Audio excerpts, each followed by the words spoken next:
What's up guys? This is Ron again from Ronan. So natapos na yung surgery kahapon ni Lola around 8 or 9 PM. Then nag-message sila sa amin na it was successful, but then again they have to monitor Lola. So wala pa siyang appetite until kahapon, pero naka-dextrose naman. So hindi pa siya nagwiwi and poo. Pero nasabi sa amin is parang hindi siya magwiwi for around 3 days kasi nga ovary yung tinanggal sa kanya. So ngayon, after nun, nag-update sila ng 10 PM. Sabi is parang responsive naman siya. So yun nga lang, medyo nakaupo lang siya sa isang side. Tapos nagsisend kasi sila ng video. So medyo malungkot siya. So next na update is 6 AM. So after ng 6 AM, naka-receive kami na still the same, nasa sulok pa din. And then tinatawag nila si Lola.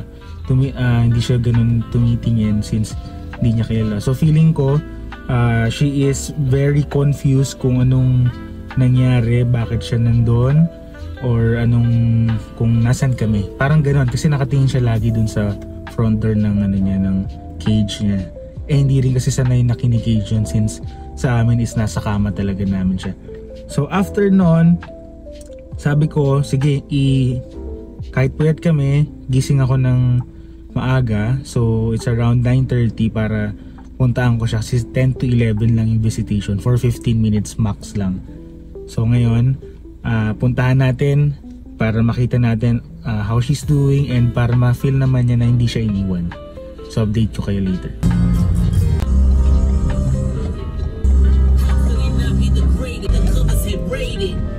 We are here na sa Servicio Veterinario Hospital sa Makati.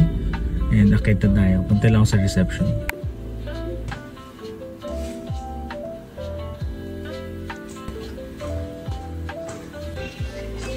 Ba't kang dyan? Oh, hindi mo na si tatay? Lola? Lola? Lola? Lola? Tatay? Wait here, come here. Come here. Lola. Come here, Lola. Uy. Come here. Come here. Lola. Lola. Si tatay ito. Come on dito. Come, come. Come. Here. Ano lumapit? Hindi ba siya kumain, sir?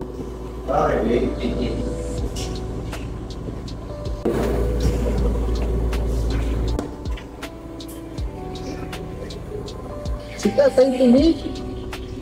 Oo, amayin mo ako. Kumusta? Good girl ka, ha?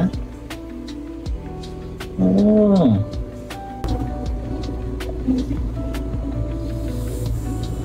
Around 8 AM, madami daw siya nakain. Si Lola nakapong. Baka magkalkal.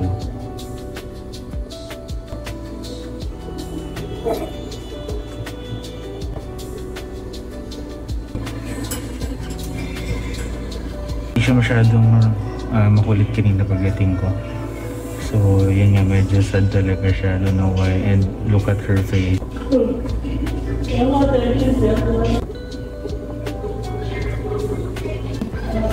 Hello, neighbor.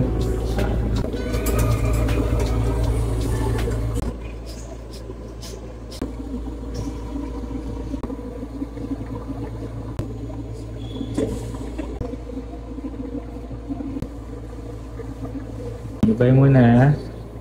Balik ako mamaya. Bye man. So nakalabas na tayo ng veterinary hospital. Then inask natin yung receptionist if pwede na ba nating uwi si Lola since hindi kasi sanay sa cage yun. So sa kama talaga namin yung natutulog. And hindi daw siya makatulog. Pero pagdating ko kanina, as you can see sa video, talagang natulog siya dito sa hands ko. Yun nga lang, hindi siya ganun ka-excited na makita ko. I don't know if nagagalit siya, ba't siya iniwan dun bigla.